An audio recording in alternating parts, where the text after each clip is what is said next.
안녕하십니까. 세종사이버대 부동산학과 저 박종철 교수입니다. 자, 이번 시간에는요, 우리 공인중개사를 준비하시는, 우리 공인중개사 시험을 준비하시는 우리 학우분들을 위해서요, 최종 정리를 위한 테마 14강을 준비했습니다. 이 강의는요, 이제 공인중개사를 처음 공부하시는 분들이 듣는 강의가 아니라 이제 공인중개사 시험을 다 끝내고 시험 준비를 다 끝내고 시험장에 가시기 전에 가벼운 마음으로 그래도 꼭 핵심적인 거 한번 내가 체크해보고 가겠다. 이런 수험생들을 위한 요 강의가 되겠습니다. 이번 시간에 이제 부동산 공법에 대해서 우리가 같이 14개의 테마를 정리를 하겠습니다. 이 14개 정도의 테마는요, 시험에서 꼭 나온다고 선정이 된 14개 테마입니다. 그래서 우리 공인중개사 수험생 분들 중에서 이제 시험장에 가기 전에는 상당히 긴장이 되죠. 가슴도 막 뛰고 시험장에 가면은 항상 시험장에 가면은 본인이 다 아는 문제들이 나옵니다. 근데 시험장에 가기 직전에는 내가 다 모르는 문제만 나올 것 같은 막연한 불안감이 있습니다. 그래서 그런 불안감을 좀 없애줄 수 있게 여러분들이 좀 편한 마음으로 우리가 최종 정리를 할 수 있게끔 우리 세종사이버대 부동산학과에서 요 중요한 테마 강의를 준비했습니다. 테마 14개 테마고요. 여러분들이 이미 공부를 다 하신 내용들이기 때문에 자세한 설명보다는 여러분들이 같이 한번 쭉 읽어본다는 의미로 좀 빠른 속도로 핵심 사항들만 체크하고 정리를 하겠습니다. 자, 우리 부동산 공법에서는요, 국토의 계획 및 이용에 관한 법률 아주 중요하죠. 역시 시험에서 12문제가 나옵니다만은 그 중에서도 꼭 나오는 내용들 먼저 테마 1번부터 같이 보시겠습니다. 자, 국토의 계획 및 이용에 관한 법률, 바로 용어 정의와 관련되는 거죠. 용어 정의, 그 다음에 우리 공시법의 특례, 광역도시계획, 여기서 무조건 시험에 나옵니다. 자, 우리 먼저 국토계획법에서 이 용어 정의에서 시험에서 최다 출제가 이거죠. 도시군 계획시설의 뜻이 최다 출제가 됩니다. 자, 도시군 계획시설이란 요 기반시설 중에서이죠. 그렇죠? 기반시설 중에서 도시군 관리 계획으로 결정된 시설을 말한다. 최다 출제. 그다음 우리 도시군 계획시설 사업이란 조심해야 되죠. 기반시설이 아니죠. 도시군 계획시설을 설치, 정비, 개량하는 사업을 말한다. 이렇게 보시면 되고요. 자, 그 다음에 시험에서요, 그래도 아주 출제 빈도가 높은 게 도시군 계획 사업의 정의죠. 자, 우리 도시군 계획 사업은 세 가지를 말하죠. 도시군 계획 시설 사업, 도로 설치, 학교 설치, 공원 설치하는 사업. 그다음 도시개발법에 따른 도시개발 사업, 정비법에 따른 정비 사업. 요 세 가지가 도시군 계획 사업이고요. 최근에 기출 문제에서도 그대로 출제된 바가 있습니다. 시험 지문에도 자주 나오고 있죠. 자, 우리 도시군 계획의 구분, 가장 기초적인 지문이 요거죠. 도시군 계획이란 어느 도시의 목표를 정하는 도시군 기본 계획과 그 다음에 목표 달성을 위한 토지용 계획이 있죠. 도시군 관리 계획으로 구분한다. 그래서 틀리게 광역 도시 계획을 집어넣으면 틀린 지문으로 나오죠. 시험이 몇 번 출제된 적이 있습니다. 자, 다른 계획의 기본 역시 출제된 적이 있는 지문이죠.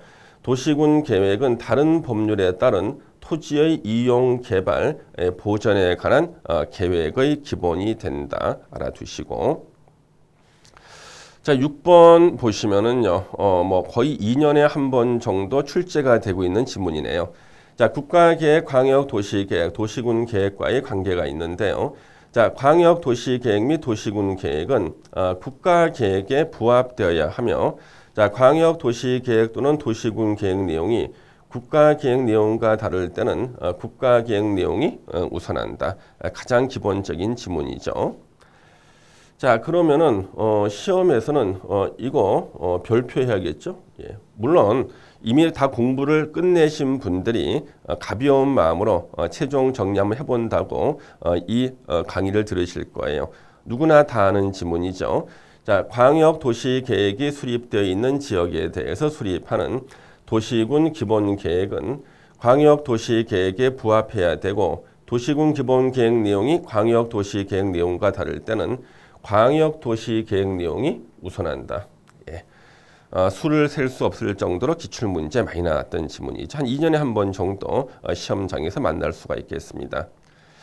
자, 그러면 이제 다른 법률에 따른 교통, 수도, 하수도, 주택 등에 관한 이 부문별 계획을 수립할 때는요. 여기 작은 함정이 있죠. 도시군 기본계획. 어느 도시의 목표가 나오는 도시군 기본계획 내용에 부합되게 해야 되고 도시군 관리계획 내용에 부합되는 것이 아니죠. 이것도 알아두셔야겠습니다. 예. 자, 이제 우리 공치법의 특례가 나옵니다. 자, 우리 수용에 대한 일반법, 공익사업을 위한 토지 등의 취득 및 보상에 관한 법률이죠. 그래서 요거 두 번만 읽으면 숨이 차지 않습니까? 우리 약어로 공치법이라 그러죠.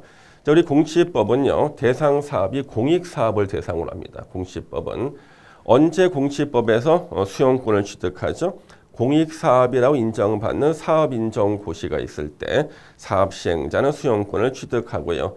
그러면 수용보상금에 대한 당사자 협의가 안 됐을 때 수용보상금을 정해달라는 재결 신청은요, 1년 내에 해야 됩니다. 이게 공치법의 규정인데 우리 공치법 규정을 따르지 않는 개별 법률에 특례가 나와 있죠. 시험에 나오는 거죠. 그래서 국토계획법에 나오는 도시군 계획시설 사업에서는 실시계획 인가고시 또는 실시계획고시가 있을 때 수용권 취득. 재결 신청 기간은 사업 시행 기간 이내. 자, 도시개발법에 도시개발 사업할 때는요.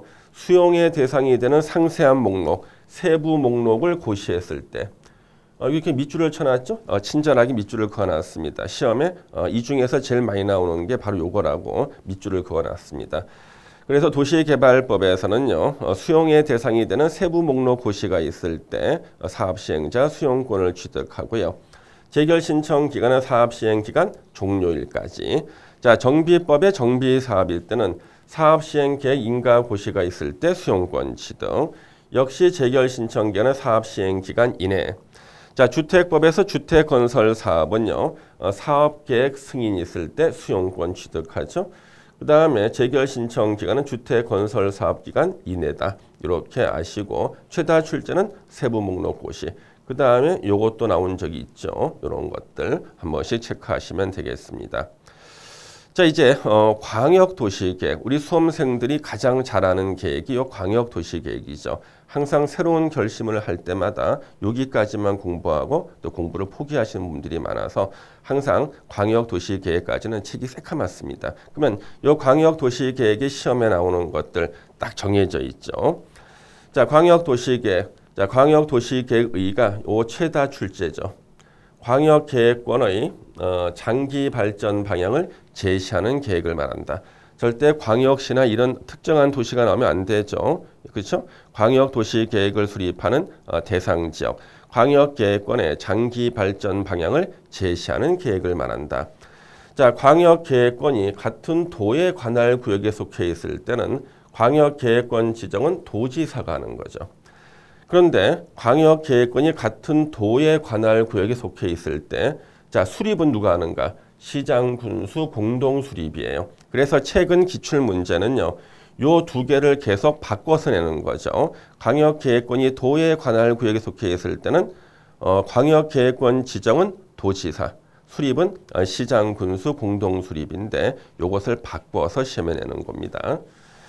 자, 국토부 장관이 광역도시계획을 수립하는 경우가 있죠. 국가계획과 관련된 경우, 그렇죠? 두 번째, 국토부 장관이 광역계획권을 지정한 날로부터 3년이 지날 때까지 시도지사로부터 광역도시계획 승인 신청이 없었을 때는 기다리다가 지친 국토부 장관이 직접 수립한다.